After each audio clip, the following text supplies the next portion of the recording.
CBI మాజీ joint director retired IPS అధికారి వివి లక్ష్మీనారాయణ సతీమణి సైబర్ నేరగాళ్ల చేతిలో మోసపోయారు. స్టాక్ మార్కెట్లో పెట్టుబడి చిట్కాల పేరిట ఎరవేసిన సైబర్ నేరగాళ్లు ఆమె నుంచి ఏకంగా 2,58,00,000 కొట్టేశారు.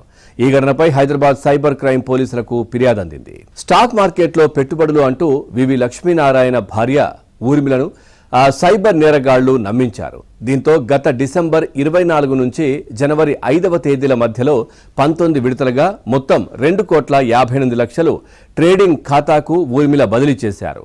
ఇందుకోసం తనతో పాటు తన భర్త వద్ద ఉన్న బంగారాన్ని కూడా తాకట్టు పెట్టి రుణం కూడా తీసుకున్నారు.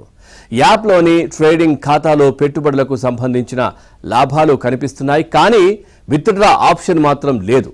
రోజులు గడుస్తున్నా లాభాలు ఇవ్వలేదు. దీంతో మోసపోయామని ఆలస్యంగా గుర్తించిన లక్ష్మీనారాయణ సతీమణి జనవరి 5న సైబర్ క్రైమ్ పోర్టల్లో ఫిర్యాదు చేశారు.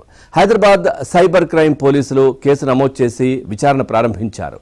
సైబర్ నేరగాళ్లు మ్యూల్ ఖాతాలకు డబ్బును పంపారని, ఆ ఖాతాలను గుర్తించడానికి ప్రయత్నిస్తున్నామని పోలీసులు తెలిపారు.